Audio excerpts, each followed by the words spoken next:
ମତେ କହିଲେ ଫୋନ କରି ତମେ ସେ ୱାର୍ଡ ଟା କାହିଁ ୟୁଜ କରୁଛ, ମୁଁ କହିଲି ରାଇଟର ଲେଖିଛନ୍ତି ଆମେ ତ କହିଦଉଛୁ। ତାପରେ ଏଇଟା ତ ମାନେ ଲୋକାଲ ୱାର୍ଡ ସମସ୍ତଙ୍କ ମୁହଁରେ ଥାଏ, ତେଣୁ ଆମେ ଆଉ ତାଙ୍କ ଉପରେ ଲକ୍ଷ୍ୟ ଦେଇନଥିଲୁ।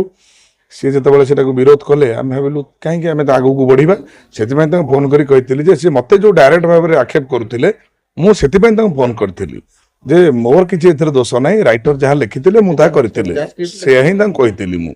ଆଉ ସେ ଯୋଉ ମିଡିଆରେ ସବୁ ଚାଲିଛି କାନା ସ୍ୱାଇଁ ଭୁଲ ମାଗିଲେ, ମୁଁ କାହିଁ ଭୁଲ ମାଗିବି, ମୁଁ କଣ ଭୁଲ କରିଛି, ତ ଅଭିନୟ କରିଛି।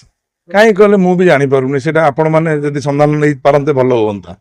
ମୁଁ ଜାଣିପାରୁନି ମତେ କାହିଁ ସେ ଡାଇରେକ୍ଟ ଏମିତି କହିଲେ, କିନ୍ତୁ ତାର ଗୋଟେ ଦିନ ଯାଇନି ଆଉ ଗୋଟେ ଭିଲିଆନ ବି ସେମିତି କଥା ତାଙ୍କ ବିରୁଦ୍ଧରେ ଆସିଲା, ସିଏ ବି ପ୍ରମାଣ ଦେଖେଇ ଦେଲେ ସ୍କ୍ରିପ୍ଟ। ତେଣୁ ଏଇଠୁ ମୀରା ବାପା ତାଙ୍କର ବୁଝି ନେବେ କେତେ ଠିକ କରିଛନ୍ତି କେତେ ଭୁଲ କରିଛନ୍ତି।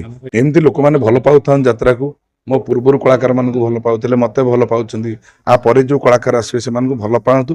ଓଡିଶା ହଉଛି ଗୋଟେ କଳାର ରାଜ୍ୟ, ତେଣୁ କଳାକୁ ଭଲ ପାଇଲେ ଓଡିଶା ଆଗେଇ ଯିବ, ପ୍ରଭୁ ଜଗନ୍ନାଥ ସମସ୍ତଙ୍କ ଉପରେ ଖୁସି ହେବେ।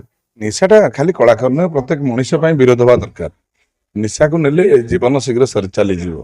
ତେଣୁ ଭଗବାନଙ୍କର ଯୋଉ ଦାନ ମଣିଷ ଜନ୍ମ, ଆମେ ନିଶା ଖାଇ ଏମିତି ବର୍ବାଦ କରିବାଟା ଠିକ ନୁହେଁ। ନିଜ ସଂଯମତା ଭିତରେ ରହିବାଟା ସମସ୍ତେ ଉଚିତ।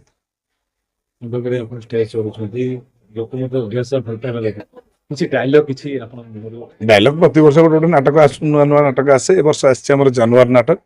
ଜାନୁଆର ନାଟକର ଗୋଟେ ଡାଇଲଗ ହଉଛି, ଯେତେବେଳେ ଦୁନିଆ ଜଙ୍ଗଲ ପାଲଟି ଯାଏ, ମଣିଷ ପଶୁ ହେଇଯାଏ, ସେତେବେଳେ 10ମ ଅବତାର ପରେ ସୃଷ୍ଟି ହୁଏ ଆଉ ଗୋଟେ ଅବତାର, ଯାହାକୁ ଏ ଦୁନିଆ କହେ ଜାନୁଆର।